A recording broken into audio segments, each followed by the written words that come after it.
Saudara kita ke sorotan selanjutnya, dua warga negara Malaysia ditangkap terkait penipuan yang memanfaatkan pemalsuan sinyal jaringan seluler.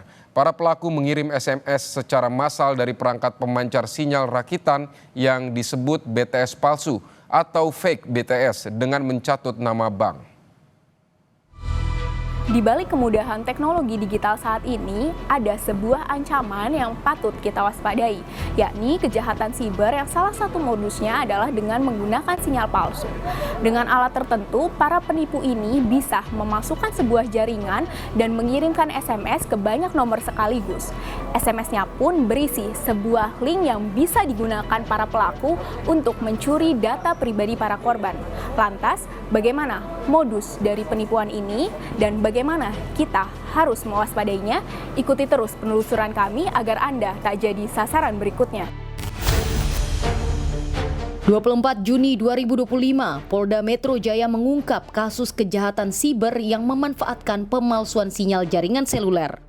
Dua warga negara Malaysia berinisial OKH dan CY ditangkap.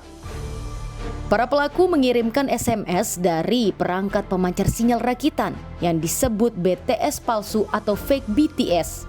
Dengan mengutip nama bank, para pelaku menyisipkan tautan dalam SMS yang digunakan untuk mencuri data pribadi para korban. Polisi masih memburu satu tersangka lain berinisial LW yang juga warga negara Malaysia. LW yang ditetapkan sebagai DPO merupakan otak kejahatan siber ini. Ada 3, tapi kan yang satu masih DPO. Sindikat ini, dia ada operatornya, ya DPO ini yang ada di Malaysia.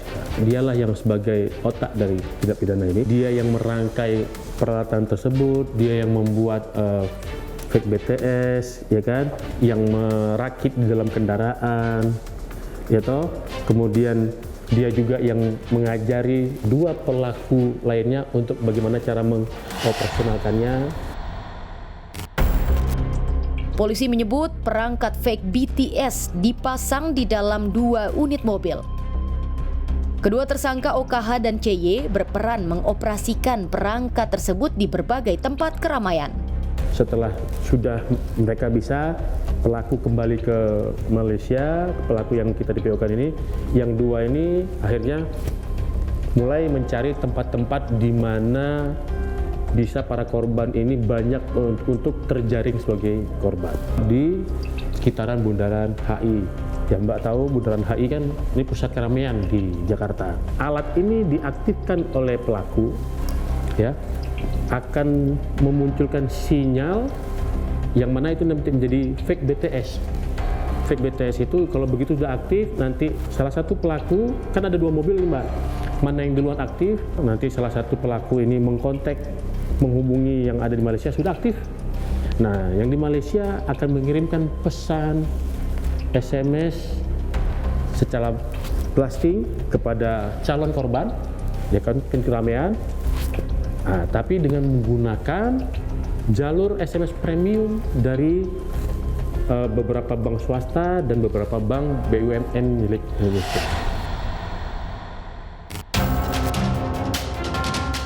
SMS penipuan yang diterima para korban tidak mencantumkan nomor pengirim, namun langsung memunculkan nama bank yang kemudian dipercaya oleh para korban sebagai pihak pengirim pesan. SMS tersebut berisi tautan palsu yang menyerupai tautan resmi milik bank. Saat tautan diklik, muncul tampilan yang menyerupai situs resmi bank. Disitulah korban dimintai mengisi data pribadi termasuk kode OTP atau kode verifikasi. Jadi korban tidak sadar bahwa itu bukan link resmi. Nah, pada saat dia mengklik, dia minta nomor nama lengkap, isikan NIK, terus nomor rekening, sampai nanti begitu dia kirimkan kode OTP, bisa tahu nggak kode OTP-nya berapa. Para korban tidak cepat sadar, tergiring oleh pelaku untuk menjadi korban tidak disadari. 4 orang menjadi korban dalam kasus ini. Salah satunya menderita kerugian hingga 100 juta rupiah. Dari berapa miliar yang sudah dikirimkan, kemudian karena kecepatan dari pelaku korban melaporkan ke penyidik juga berkoordinasi pada pihak bank, kemudian diblokir itu rekening, sehingga pelaku hanya berhasil untuk mengambil kerugian kurang lebih 100 juta.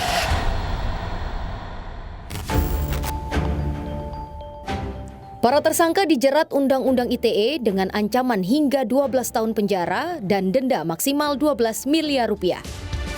Peran aktif operator seluler, pemerintah, dan penegak hukum dibutuhkan untuk mencegah terus berjatuhnya korban penipuan fake BTS atau pemancar palsu. Masyarakat pun harus waspada terhadap pesan mencurigakan yang mencatut nama institusi.